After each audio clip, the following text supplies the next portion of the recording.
사도행전 2장 14절부터 21절까지 말씀을 한 절씩 교독하도록 하겠습니다. 베드로가 열한 사도와 함께 서서 소리를 높여 이르되 유대인들과 예루살렘에 사는 모든 사람들아, 이 일을 너희로 알게 할 것이니 내 말에 귀를 기울이라.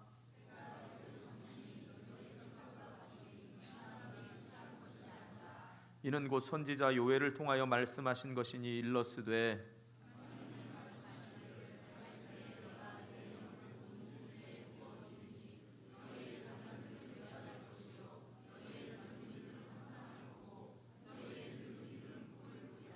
그때 내가 내 영을 내 남종과 여종들에게 부어주리니 그들이 예언할 것이요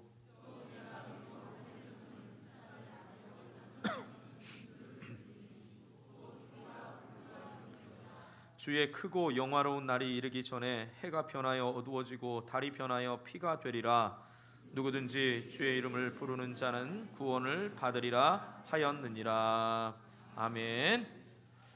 우리 옆에 분들을 이렇게 축복하면서 인사하겠습니다. 당신의 인생에 대해 기대와 소망을 가지시기 바랍니다. 네, 여러분이 확신 가운데 기대와 소망을 가지시길 축복합니다. 그냥 하지 마시고요, 축복하시기 바랍니다. 한 번 더 축복하겠습니다. 다른 사람의 인생에도 소망을 주시기 바랍니다. 네. 자, 우리 지난주에 오순절 성령 강림을 살펴보면서 은혜를 나누었습니다. 성령이 임하니까 사도들과 120명의 제자들이 여러 나라 방언으로 하나님의 놀라운 역사에 대해 말하기 시작했습니다. 그래서 모두가 놀랍니다. 놀라면서 하는 말이, 야, 우리가 16개의 나라, 그 이상의 나라에서 왔는데 이 갈릴리 촌 사람들이 우리나라 말에 대해서 전혀 배우지 않았는데 어떻게 우리나라 말로 이런 말을 할 수 있느냐 놀랐습니다. 그러면서 하는 말이, 이 사람들이 술 취해서 그런다, 술기원에 이런 말을 한다라고 이렇게 오해를 하였습니다. 그때 베드로가 일어나서 지금 설교하는 내용이 바로 오늘 본문의 내용입니다. 자, 베드로가 세 가지로 설교를 합니다. 오늘 우리 읽은 본문인 16절부터 21절까지는 선지자 요엘의 예언을 인용하여 현재 자신들의 모습이 왜 이렇게 되었는지, 그리고 이 모습이 바로 요엘 선지자의 말씀을 이루어진 것이다 라고 이렇게 말씀을 합니다. 다음으로 22절부터 32절까지에서는 다윗의 예언을 인용하여 메시아 되신 예수님의 죽음과 부활이란 복음의 핵심을 선포하고 있습니다. 마지막으로 33절부터 35절에 보면 예수님께서 승천하여서 약속하신 성령을 보내주셨음을 밝히는 내용이 바로 이 베드로의 설교의 내용입니다. 그러니까 지금 베드로는 설교를 통해서 사람들이 지금 우리가 다른 나라 말을 하는 것을 오해하고 있지만, 술 취한 것으로 오해하고 있지만, 그것을 해명함과 동시에 예수 그리스도에 대한 복음을 선포하면서 예수님이 약속하신 성령이 임했기 때문에 지금 우리가 이러한 현상을 말할 수 있는 거다라고 오히려 그 기회를 복음 전파의 지금 기회로 삼고 베드로가 설교를 하고 있는 것입니다. 자, 이 시간에는 특별히 요엘 선지자의 이 예언된 말씀을 통하여서 마지막 때에 말세의 성령이 부어지면 어떠한 삶을 살게 되는지 좀 살펴보면서 은혜를 나누려고 합니다. 자, 먼저 말세에 성령이 부어지면 인생에 대한 새로운 기대와 소망이 생기게 된다라는 것입니다. 그럼 어떻게 된다고요? 말세에 성령이 부어지면 인생에 대해 어떻게 해요? 새롭게 기대와 소망이 생기게 된다라는 겁니다. 그래서 여러분 축복한 겁니다. 여러분, 오늘 이 시간 말씀을 통하여 여러분 인생에 새로운 기대와 소망이 있기를 주님의 이름으로 축복합니다. 자, 먼저 15절 말씀 보시기 바랍니다. 15절 같이 읽겠습니다. 시작.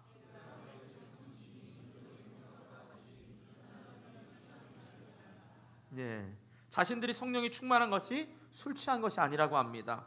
자, 유대인들은요 3대 절기, 특별히 제가 지난주에 말씀드렸죠, 유월절, 오순절, 장막절이 되면 보통 아침 10시까지 금식을 합니다. 경건한 삶을 살기 위해서. 근데 오늘 제 3시라고 그랬습니다. 3시는 늘 유대인 시각의 시간에 플러스 6을 하면 지금 현대 시간이 되는 겁니다. 그러니까 지금 3시 그랬으니까 3시면 몇 시죠? 9시입니다. 오전 9시죠. 그러니까 너희들도 알다시피 지금 오순절 명절에 보통 사람들이 금식하는 것처럼 우리도 기도하면서 금식하고 있는데 우리가 술 취했다는 건 말도 안 되는 일이다라고 그렇게 말을 하고 있는 것입니다. 그러니까 지금 제30대 어떻게 술 취할 수 있겠느냐라고 그렇게 말씀합니다. 그러면서 요엘 선지자의 말씀을 예로 들면서 인용하여 지금 말씀하고 있습니다. 구체적으로는 요엘 2장 28절부터 32절의 내용이 오늘 본문의 내용입니다. 자, 17절 말씀 또 한번 읽어보겠습니다. 17절 시작.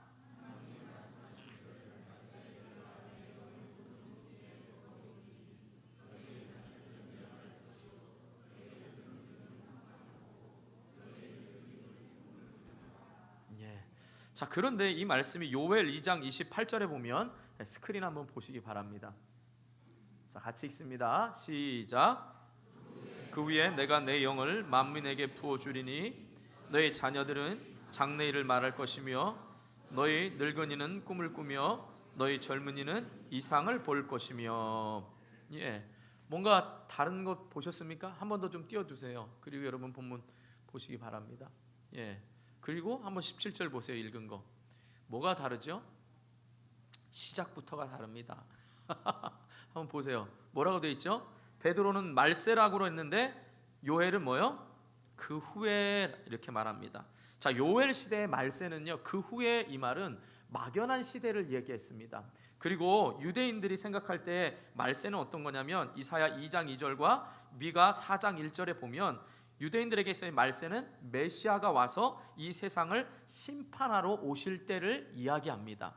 자, 그러니까 요엘은 막연한 때 그 후에 라는 말을 썼지만 베드로는 그 말을 어떻게 해요?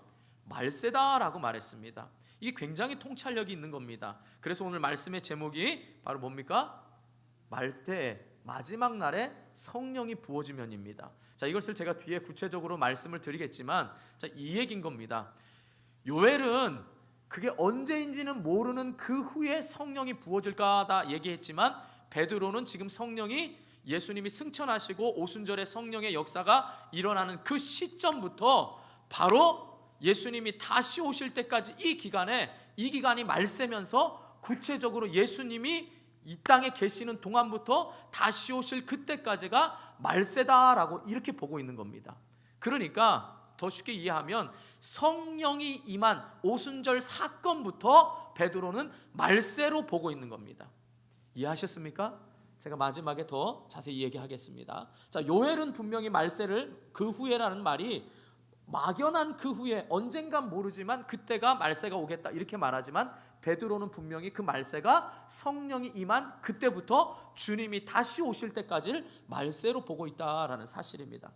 자, 여기서 성령을 부어주리니 할 때에 주리니라는 말이 우리 그냥 성경에는 부어주다라는 이런 말로 되어 있지만 원어로 보면 조금 강한 의미의 동사로 되어 있습니다. 뭐냐면 한번 따라해 보시기 바랍니다. 퍼붓다. 그냥 이렇게 조금 부어주는 게 아니고요, 퍼부어주는 겁니다. 마치 우리나라에 소나기 올 때처럼 퍼부어주는 겁니다. 자, 이 의미는 두 가지가 있습니다. 퍼붓다라는 동사를 베드로가 쓴 이유는 성령이 충만한 것은 내가 감당할 수 없는 일방적으로 퍼부어주시는 하나님의 은혜처럼 퍼부어주시는 겁니다. 그래서 아무도 거부할 수 없는 겁니다. 이 성령의 충만함을 거부할 수 없을 만큼 지금 퍼부어주는 겁니다. 동시에 모든 사람에게 이 은혜가 퍼부어지는 것을 얘기하는 겁니다. 그러니까 모든 사람에게 부어지는 어떻게 해요? 불가항력적인 성령의 충만함, 동시에 모든 사람에게 부어지는 보편적인 충만함을 지금 이야기하기 위해서 이 단어를 퍼붓다라는 이 단어를 쓰고 있는 겁니다. 그러니까 단순히 부어주는 게 아니라 퍼부어주는 성령의 충만함을 계속해서 이야기하는 것입니다. 자, 그러면서 이것을 통해 연령이나 신분에 상관없이 바로 성령은 충만하게 임하게 된다라는 사실입니다. 자, 그러니까 베드로는 말세에 성령이 모든 신분과 모든 사람들에게 차별 없이 퍼부어질 때 어떤 일이 일어나느냐라고 말씀하고 있는 겁니다. 자, 그러면서 예를 들죠. 그러면서 먼저 자녀들은 뭐 할 거라 그러죠? 예언할 거다라고 말합니다. 자, 여기서 자녀들은 어린아이를 가리킵니다. 어린아이가 성경에 표현될 때는 여러분 뭐 순진하고 순박해서 예수님이 어린아이와 같지 않으면 천국에 들어갈 수 없다 이렇게 말씀하셨지만 당시의 유대인들과 이스라엘 사회에서 인식하는 어린아이는요, 미련한 자입니다. 혹시 어린아이 있다면 귀를 막아주세요. 부모님들이 우리 아이는 천재야 이런 부모님 특별히 좀 귀를 막아주시면 됩니다. 자, 어린아이는요 미련하다라고 이렇게 생각을 했습니다. 그러니까 세상 이치도 모를 뿐만 아니라 여자와 같이 이렇게 인구조사의 계수에도 들지 않을 만큼 어린아이는 미련하게 보았습니다.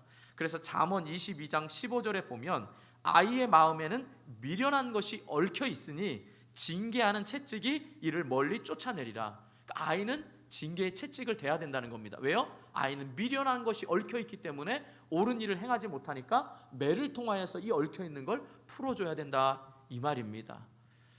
특별히 솔로몬 잠언을 통해서 말씀하고 있는 겁니다. 어린아이는 미련하다라고 이렇게 인식이 되어 있습니다. 자, 그런데 어린아이들도 성령이 퍼부어지면 어떤 일이 일어나냐? 여기서 예언하다라는 말은 단순히 앞일을 말하다라는 게 아니고요, 여기서 원어로 보면 히브리어로 보면 나바라는 단어가 쓰였습니다. 이 말은 뭐냐? 하나님의 말씀을 선포한다라는 의미입니다. 그러니까 단순히 미래의 일을 점쟁이처럼 이야기하는 게 아니라 하나님의 말씀을 선포할 수 있다라는 겁니다. 자, 하나님의 말씀을 선포할 사람은 뭐죠? 구약의 선지자들이나 제사장이나 특별히 하나님의 말씀을 잘 깨달은 주의 영이 임한 사람에게만 말을 했습니다. 하나님의 신비한 능력을 깨닫는다는 건 어린아이, 미련한 어린아이는 도저히 할 수 없는 일입니다. 그런데 성령이 부어지면 어린아이가 하나님의 말씀을 깨닫고 하나님의 말씀을 미리 선포하면서 그 진리의 말씀을 가지고 그 인생을 예언할 수도 있다라는 사실입니다. 가장 단순한 진리를 이렇게 말할 수 있는 거지. 어린아이가 엄마 아빠 예수 믿지 않으면 지옥 가요. 그러니까 예수 믿으면 천국 갑니다. 여러분, 이게 놀라운 예언의 말씀입니다. 왜 아멘이 없으시죠? 너무 놀랍지 않아서, 너무 당연해서 지금 놀랍지 않는 겁니까? 믿지 않는 사람들에게는요 이게 얼마나 미련해 보이는지 모릅니다. 그러나 주의 영이 충만한 어린아이가 세상을 향하여 말할 때는 이 말씀이 믿어져서 예수 믿지 않으면 지옥 가고 예수 믿으면 천국 간다라는 이 진리의 말씀으로부터 시작해서, 여러분 믿음의 부모님들이 신앙생활 똑바로 안 하면 여러분들이 어떻게 되죠? 근심되고 염려되면, 엄마 아빠가 싸우거나 근심되고 염려되면 뭐라고 말하겠습니까? 어린아이가 엄마 아빠 염려하지 마, 기도하면 돼. 엄마 아빠 왜 싸워? 이런 말들이 어린아이의 입술에 나오는 게 바로 하나님의 말씀으로 선포된 예언의 말씀이 된다 이 말입니다. 그러니까 영적으로든 아니면 나이든 어린아이든 상관없이 성령이 부어지면 하나님의 말씀을 선포할 수 있다 이 말인 겁니다. 사랑하는 성도 여러분, 우리 어린아이들이, 우리 믿음의 아이들이 어려서부터 성령의 충만함을 받아 사무엘과 같이 은총을 입어서 하나님의 음성을 듣고 하나님의 말씀을 깨달아서 오히려 어른들에게 신앙의 도전이 될 수 있는 하나님의 말씀을 선포하는 우리 아이들이 될 수 있기를 주님의 이름으로 축복합니다. 그러니까 어린 아이들을 통해서도 하나님의 말씀을 우리가 깨달을 수가 있어야 되는 겁니다. 그러니까 가정에서 어린 아이가 말하는 거 무시하면 안 됩니다. 아셨습니까? 그때는 하나님이 내게 예언하시는구나, 정신을 바짝 차리셔야 됩니다. 아셨습니까? 자, 두 번째는 누구죠? 젊은이들은 뭐요? 환상을 보게 될 거다라고 말합니다. 여기서의 환상이라는 것은요 그냥 세상 사람들이 말하는 어떤 이상한 특별한 장면을 보는 게 아니라 바로 하나님의 거룩한 비전을 가리킵니다. 그래서 아까 우리가 보았지만 요엘 2장 28절에 보면 이상을 볼 것이요 뭐 이런 다 단어가 한국말로는, 우리 한글로는 다르게 쓰였지만 원어로 보면 다 같은 단어가 쓰였습니다. 그러니까 그 후에라는 것만 틀리고 그 단어들은 다 같은 단어가 쓰였고, 배열 순서도 젊은이들이 요엘에서는 제일 뒤에 나오지만 여기서는 앞에 나오고 순서만 바뀌었지 단어는 다 똑같습니다. 거기서 중요한 건 그 후에라는 것과 말세라는 게 중요합니다. 자, 그러니까 여기서 지금 젊은이들이 요엘에서 이상을 볼 것이요, 여기서는 환상을 볼 것이요, 이 말은 바로 하나님의 거룩한 비전을 보게 된다라는 사실입니다. 여러분, 젊은이들의 특징, 젊음, 청춘 그러면 좋은 것 같지만 좋습니다. 그걸 나쁘다고 생각하는 게 아닙니다. 자, 여러분이 청춘인지 아닌지는 이 말씀을 잘 들으면 됩니다. 자, 젊음의 때에는 주로 비판적입니다. 뭐냐? 사회에 대해서 비판을 합니다. 나는 열심히 살려고 하는데 사회적 환경이 그렇지 못하라는 겁니다. 자, 우리나라에도 뭐 청년 실업이 워낙 많아서 헬코리아라는 이러한 정말 좋지 않은 말도 지옥과 같은 나라라는 거죠. 좋지 않은 말도 쓰여 있지만 제가 그것을 부정하는 게 아닙니다. 사회적으로 어른들이 잘못해놓은 물론 부분도 있지만 젊음의 때에는 굉장히 비판적입니다. 그래서 자신들이 대학에서 공부하면서 이 사회가 공부하는 것과 이론과 같지 않으면 그것을 안타까워하면서 이 사회를 개혁해야 돼라고 하면서 그 젊은 혈기에 비판적인 시각이 많을 때입니다. 그러니까 자기가 그 사회에서 무엇을 해야 될 건가 보다는 비판적으로 다가가기가 쉽다라는 거지요. 또 하나의 젊은이의 특징이 있습니다. 그것은 바로 정욕적이라는 것이요. 자기의 욕심을 위하여 살아가는 때가 바로 젊을 때라는 겁니다. 그래서 미국의 대학교에서 조사한 결과입니다. 우리나라도 크게 다르지 않을 건데 미국 전역의 413개 대학의 신입생들 26만 7천 명을 대상으로 조사를 했습니다. 무슨 조사를 했냐? 대학생들에게 이렇게 얘기했습니다. 인생의 가장 중요한 목표가 무엇인가? 라고 물어봤더니 73.8%가 1순위로 꼽는 게 뭘까요? 여러분들도 꿈꾸고 계시는 겁니다. 돈입니다. 돈 많이 버는 겁니다. 돈 많이 버는 거.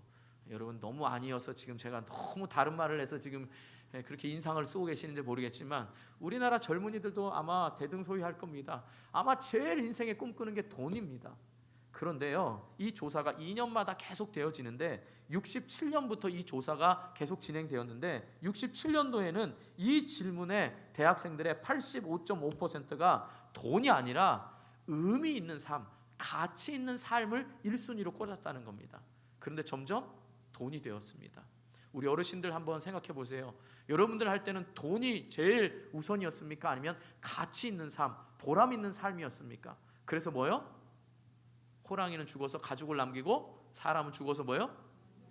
이름을 남기기 위해서 어떻게 해요? 가치 있는 삶을 살고자 애썼습니다. 국가에 기여하고 나라와 민족에 구애하고 이런 삶을 살기 위해서 힘썼는데 지금은 돈이라는 거죠. 많은 사람들이. 여러분 그러면 이런 젊은이에게도 성령이 임하시면 내 삶의 가치가 돈이 아니라 하나님의 거룩한 비전을 향하여 살게 된다라는 사실입니다. 그러니까 여러분의 삶이 지금 하나님을 향한 거룩한 비전을 향하여 살고 있다 그러면 여러분들도 젊은인 겁니다. 할렐루야.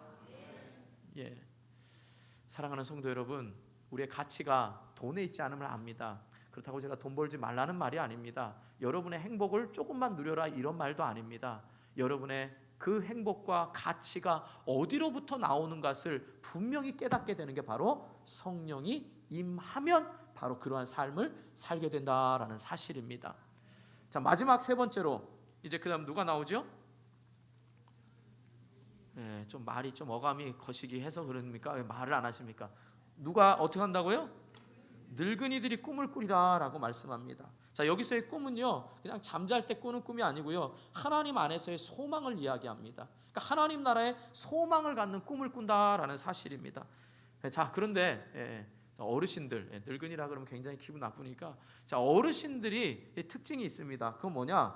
소망을 상실한 바로 연령층이 어르신들입니다. 그러니까 여러분 나이로 따지는 게 아닙니다.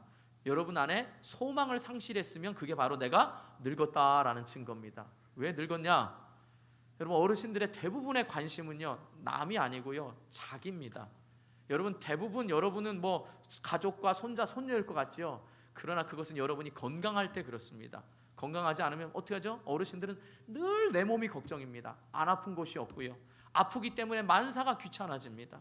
아프기 때문에 소망은커녕 내 몸 하나 간수하기 힘드니까 오직 관심이 내 몸입니다. 그리고 오직 어떻게 해요? 죽을 날을 기다리면서 어떻게 해요? 잘 죽어야지라고 오직 관심이 나에게만 있습니다. 무슨 말인지 알겠습니까? 오직 꿈이 내 꿈입니다. 그러나 주의 영이 부어지면 내 꿈이 아니라 하나님 나라의 꿈꾸면서 기대하게 된다라는 사실입니다. 대표적으로 모세가를 들 수 있습니다. 자, 모세가 40대 젊은 나이에는 권력도 있고 힘도 있고 그 모든 것을 가졌습니다. 그런데 하나님이 40대에 쓴 게 아닙니다. 그때는 하나님을 만나지 못하고 자기 힘으로 하려고 했습니다. 그러니까 자기 열심으로 했죠. 그러나 80세에 미디안 광야에서 양치고 있을 때 호렙산에서 그 떨기나무 가운데서 주님을 만난 다음에 하나님을 만나고 난 다음에는 사명을 가지고 그의 인생이 양을 돌봐서 양 몇 마리가 있나, 양이 오늘 잘 건강하게 있나 이 관심이 아니고 어떻게 해요? 이스라엘 백성들, 자기 민족인 이스라엘 백성들, 하나님의 나라를 꿈꿔야 될 이스라엘 백성들의 고통을 돌아보게 됐고 그들을 위하여 내 삶을 헌신하기로 작정하게 됐다라는 사실입니다. 그러니까 여러분들이 어르신인지 젊은인지의 차이는 여러분 내 몸만 생각해서 만사가 귀찮다, 아유 교회 일도 귀찮고 모든 게 귀찮아, 내 몸만 생각하면서 내가 죽을 날만 기다리고 있다면 여러분들은 성경 말대로 하겠습니다, 이렇게 되지 말라고, 늙은이들입니다. 그러나 여러분들이 여러분의 건강뿐만 아니라 교회의 비전과 하나님 나라의 비전을 향하여 생각하고 있어서 기도하는 자리에 있고 예배하는 자리에서 늘 그것을 꿈꾸며 우리 자녀들과 자자손손을 위하여 기도하며 우리 교회를 위하여 이 앉은 자리에서 내가 할 수 있는 일에 대해서 최선을 다하고 있다면 여러분은 늙은이가 아니고 젊은이인 줄 믿으시길 축복합니다. 그러니까 나이가 상관이 없는 거예요. 보통 왜 우리 어르신들 가운데도 그런 말을 하죠. 난 나이 잊은 지 오래야, 나는 늘 청춘인 것 같아. 이 말은 뭐죠? 늘 꿈이 있다라는 거지요. 늘 하고 싶은 게 있는 겁니다. 그런데 늘 아이고 내 몸은 종합병원입니다, 어떻게든지 건강만 생각하고 어떻게든지 내 몸만 그냥 건강, 귀찮아 이러면 어떻게 해요? 늙은입니다. 안타깝지만 늙은인 겁니다. 그러니까 여러분의 삶에 성령이 부어지면 어린아이와 같이 미련한 자도 하나님의 말씀을 깨닫게 되고 하나님의 말씀을 담대히 선포하고, 젊은이들이 자기의 삶의 욕심을 정욕을 쫓아 사는 삶이 하나님 나라의 비전을 꿈고 하나님을 위한 의의 병기로 자신을 드리게 되는 삶을 살게 된다라는 것입니다. 그리고 하나님의 영이 충만하게 부어지면 비록 나이가 들었지만 내 육신이 과거만 못하지만 여전히 하나님 나라를 꿈꾸며 기도의 자리, 헌신의 자리에서 마땅히 그 자리를 지키면서 많은 젊은 사람들에게 본이 되어지는 삶을 살게 되는 게 바로 어르신들이다라는 사실입니다. 그렇기 때문에 성령이 우리에게 퍼부어져야 되고 모든 연령층에 상관없이 부어질 때 우리의 삶에 꿈과 기대와 소망이 있음을 믿으시기 바랍니다. 다시 한번 축복합니다. 우리 옆에 분들에게 축복합니다. 당신의 삶에 기대와 소망을 가지시기 바랍니다.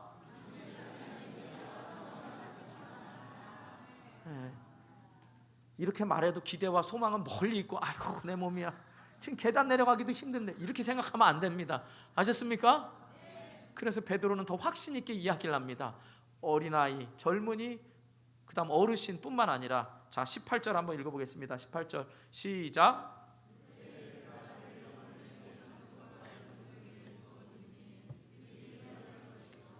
예, 우리 원문에는 없지만, 우리 한글 성경에 없지만, 자 원문에 보면 여기에 여러분 쓰시기 바랍니다. 카이게라라는 단어가 원래 있거든요. 이 말은 무슨 뜻이냐? 그리고 심지어입니다. 쓰실 수 있으면 쓰면 좋습니다. 그리고 심지어 그때에 내가 내 영을 남종과 여종에게, 짐승 취급도 못 받았던 남종과 여종, 그 슬레이브 노예에게도 주의 영이 부어지면 뭘 한다고요? 하나님의 말씀을 깨닫게 되고 믿어져서 담대히 선포할 수가 있다는 겁니다. 도저히 불가능한 신분에 있는 남종과 여종에게까지도 주의 영이 부어지면 이러한 소망을 꿈꿀 수가 있다는 것입니다. 그런데 저와 여러분의 지금의 신분은 얼마나 좋습니까? 특별히 베드로가 남종과 여종을 얘기하면서 여기서 종이라는 말이요, 둘로스라는 말이 쓰였습니다. 이 둘로스라는 말은 히브리어 에베드라는 뜻입니다. 그런데 종에도 두 가지 종류가 있습니다. 일시적으로 품삯을 주고 사온 일시적인 사환을 이야기할 때는 에베드가 아니고 나르라는 말을 씁니다. 자, 이 말은 일시적인 종입니다. 그런데 여기서 영원한 종, 노예인 둘로스, 에베드라는 말을 쓴 이유는 뭐냐? 이제 주의 영이 부어지면 하나님 앞에 영원히 충성된 종으로 우리가 살아가게 된다라는 사실입니다. 무엇을 통해서요? 하나님의 말씀을 깨닫고 그 말씀하는 대로 선포하면서 하나님의 종으로서 살아간다라는 의미입니다. 또한 베드로가 여기서 영원한 종이라는 이 슬레이브, 그러니까 둘로스라는 종을 쓴 이유는 이렇게 종이 되어서 하나님 앞에 평생 종으로도 쓰이지만 우리는 하나님의 자녀로서 영광된 이 일을 충성스럽게 감당하는 자녀가 된다, 이 말인 것입니다. 어느 때요? 주의 영이 퍼부어지면. 여러분, 지금 계속 우리는 성령에 대해서 살펴보고 있습니다. 초대 교회의 역사인 사도행전을 통하여서 계속 진행 중인 성령 행전을 살펴본다라고 해서 첫 주에 보았습니다. 둘째 주에는 그 성령이 임하기 위해서 준비되어야 될 것이 무엇인가 라고 말씀을 드렸고, 드디어 지난주에는 성령이 임하는 것을 보았습니다. 여러분, 계속 연관이 있습니다. 그러니까 블로그를 통해서 여러분 좀 말씀을 살펴보시고요. 자, 지금 보면 과거 구약에는 어떻게 해요? 특별한 사람, 일시적으로 성령이 부어졌습니다. 오순절 성령 사건 이후에는 모든 사람에게 부어집니다. 주의 이름을 누구든지 부르는 자에게는 부어집니다. 그래서 어떻게 해요? 누구든지 예수의 영이 아니고서는 예수님을 주라 시인할 수 없고, 고린도전서 3장 16절에 보면 뭐예요? 너희가 하나님의 성전인 것과 하나님의 성령이 너희 안에 계시는 것을 알지 못하느냐. 우리에겐 다 성령이 있다 그랬습니다. 중요한 건 이 땅을 살아가는 그리스도인의 삶은 어떤 미친 듯이 사는 삶이 아니라 일상의 그리스도인으로서 사는 삶은 이미 있는 우리 안에 있는 이 성령이 퍼부어져서 충만하게 돼서 내 의지 미련하게 사는 것도 아니고 어리석게 정욕대로 사는 게 아니라 그저 내 몸뚱이 하나 생각하는 삶이 아니라 성령이 부어지면 하나님이 원하시는 대로, 하나님이 뜻하는 대로 사는 삶이 복된 삶이다, 이 말인 겁니다. 사랑하는 성도 여러분, 저와 여러분의 삶이 어떤 신비한 삶이 아니라요, 그리스도인으로서의 삶으로서 우리 안에 있는 이 성령이 충만하여서 이 말세에 우리 부족한 신분, 연약한 지금 상황이지만 성령이 부어지면 꿈꾸고 소망할 수 있다는 사실을 믿고 여러분 성령을 사모하시고 여러분 인생에 대한 하나님의 기대와 소망을 꿈꿀 수 있기를 주님의 이름으로 축원합니다. 아이들만 꿈꾸는 게 아니라 여러분 어르신들도 꿈꾸면서 살 수 있기를 축복합니다. 자, 두 번째, 이제 말세에 성령이 부어지면 우리의 삶이 어떻게 되냐? 영혼 구원에 대한 열망이 생긴다라는 사실입니다. 자, 19절 20절 말씀 또 다 같이 읽습니다. 시작.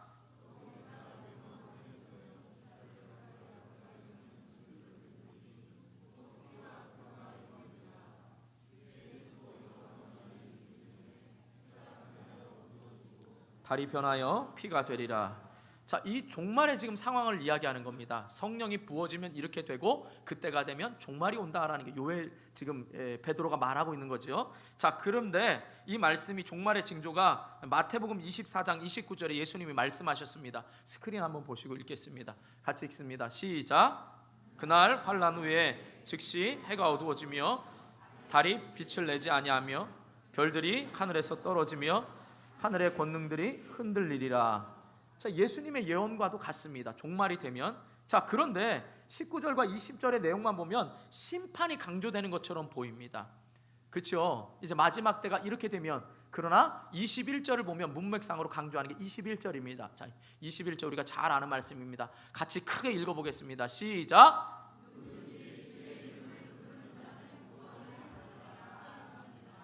아멘. 예, 이제 다 왔습니다. 여러분 조금만 견디시면 됩니다. 참으십시오. 예, 주의 영이 이럴 때 그냥 폭포수처럼 에어컨이라도 빵빵하게 나와야 되는데, 그죠? 그래야지 잠이 번쩍 깨는데 여러분 조금만 기다리십시오. 좀만 참으시면 됩니다. 중요합니다. 자, 이제 보세요. 마지막 때에 사는 우리에게 성령이 부어지면 아무 힘없고 소망이 없던 사람들조차도 희망과 소망과 기대를 할 수 있습니다. 자, 그런데 그 희망과 기대가 말세를 살아가는, 제가 말했습니다, 말세의 징조가 이런데 그건 말세의 현상을 강조하는 게 아니라 그 말세의 현상에서 그 현상 가운데 누구든지 주의 이름을 부르는 자는 구원을 얻는다라고 말했습니다. 이 말은 로마서 10장 13절과 동일한 표현입니다. 그런데 이 말의 또 표현은 14절에 보면, 자, 누구든지 주의 이름을 부르는 자는 구원을 얻으리라 이랬고, 14절에 보면 주의 이름을 부르는 자와 대조되는 사람으로 믿지 않는 자를 이야기합니다. 즉 주의 이름을 부르는 자, 이 말은요, 주여, 주님 이렇게 부르는 자가 아니라 예수 그리스도를 인격적으로 믿는 자가 주의 이름을 부르는 자입니다. 그러니까 그냥 주의 이름을 주여 해서 구원받는 게 아니라 예수님을 인격적으로 믿어서 예수님의 십자가의 죽으심과 부활을 믿는 자는 구원을 얻고 믿지 않는 자는 멸망을 받는다, 이 말입니다. 이해하셨습니까? 그러니까 우리가 주여 한번 부르고 기도하는 건 뭡니까? 주의 이름을 부르는 자는 구원을 얻어요. 그럼 주여, 이 말은 뭐예요? 주여 부르고 기도하는 건 그냥 우리 소리내서 기도하자 이게 아니고요, 내 기도에 응답하실 수 있는 분, 내 모든 문제를 아시는 분, 하나님만이 하실 수 있는 이 능력을 믿는 믿음으로 주여 부르고 기도하는 겁니다. 할렐루야. 예, 일부에는 말씀드렸는데 그럼 주여 3번은 시간 관계상 다음에 또 말씀을 드리겠습니다. 왜 그럼 3번 부르냐? 안 궁금하십니까?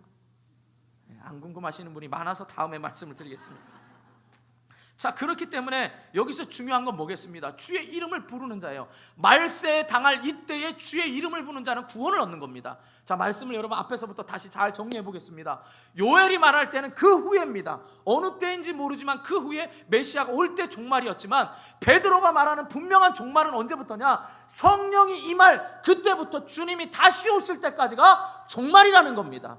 이미 성령이 와서 예수 그리스도가 왜 이 땅에 오셨는지를 깨닫게 하셨습니다. 왜요? 성령은 진리의 영이기 때문에 깨닫게 하셨습니다.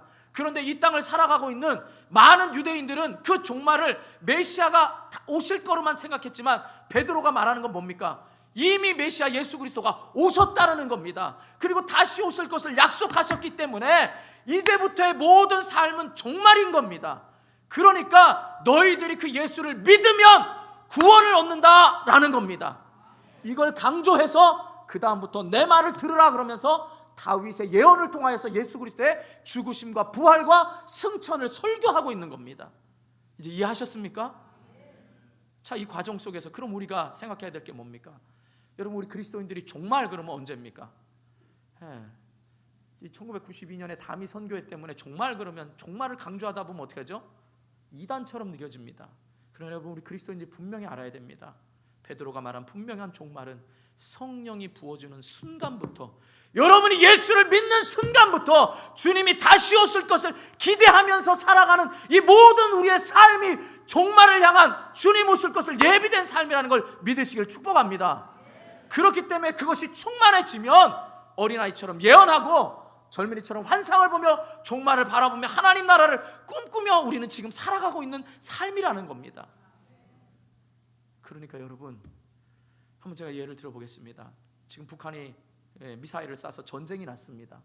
그럼 전쟁을 제일 먼저 겪은 사람은 어떻게 해야 됩니까? 제일 중요한 물건 가지고 피난 가야 되죠.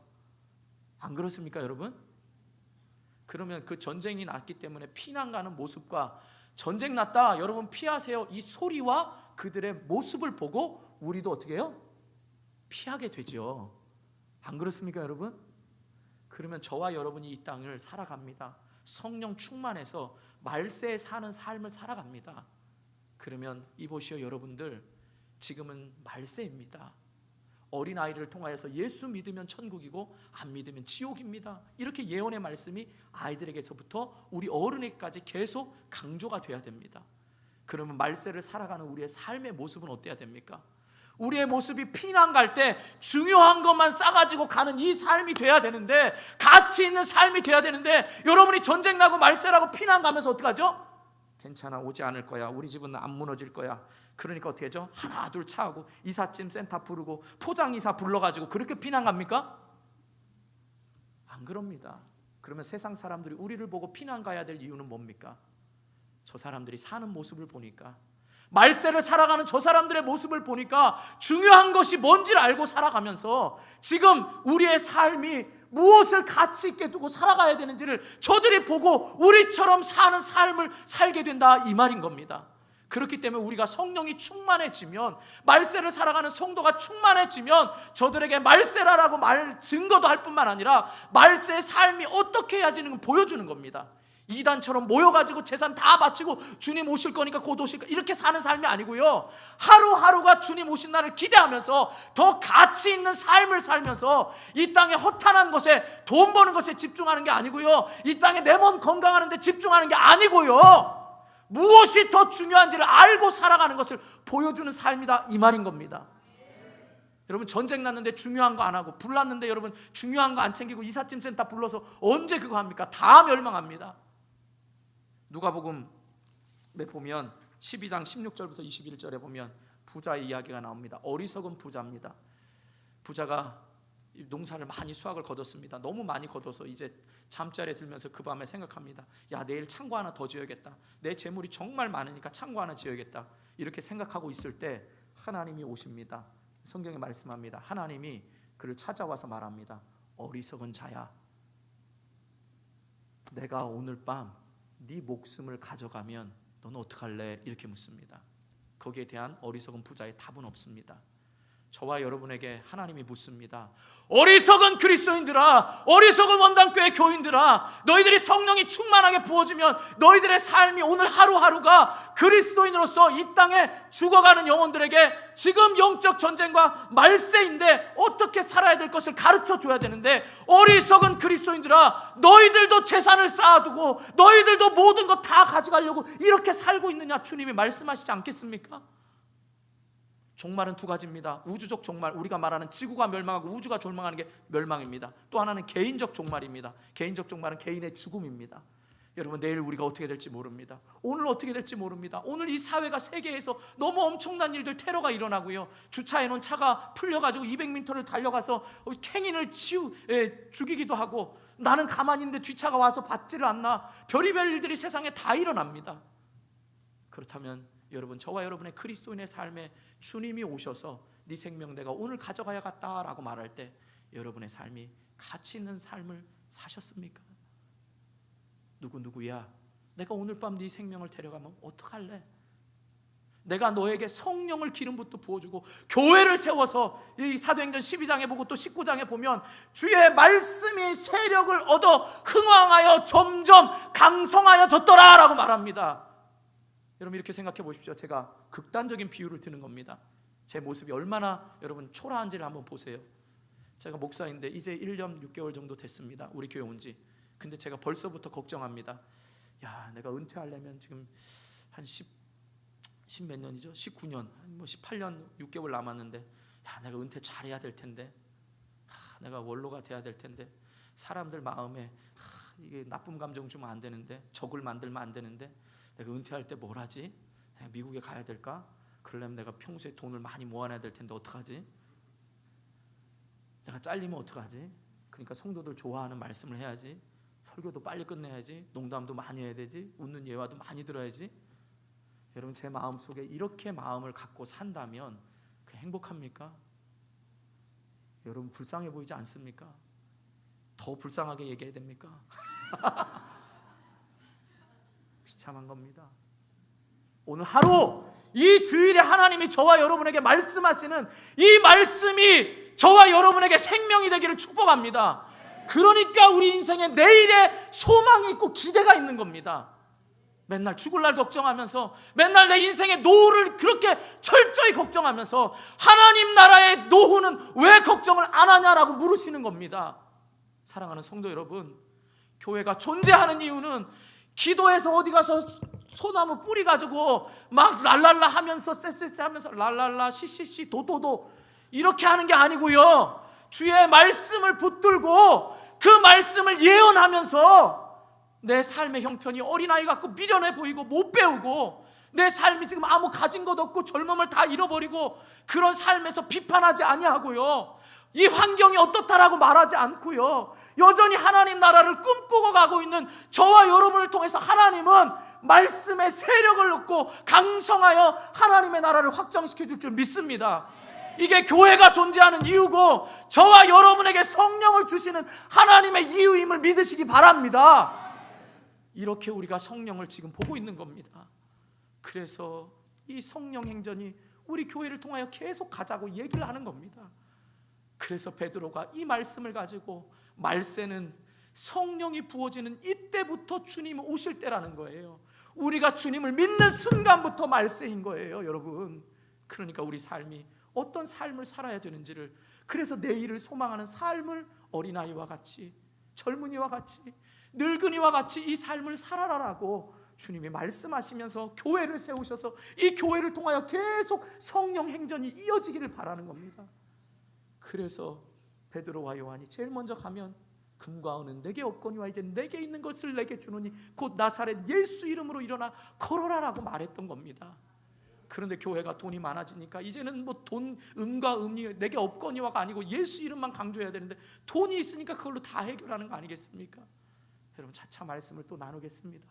이 성령에 대한 기본적인 이 쭉 배경과 지식을 생각하면서 여러분, 우리의 삶이 어리석은 자가 아니라 지혜로운 자가 돼서 언제든 주님 오실 때 어서 오십시오, 어서 오십시오 마라나타, 주여 주 예수여 어서 오십시오라고 말할 수 있는 그런 복된 삶, 내일이 더 기대가 되는 하루하루의 삶이 되기를 주님의 이름으로 축원합니다.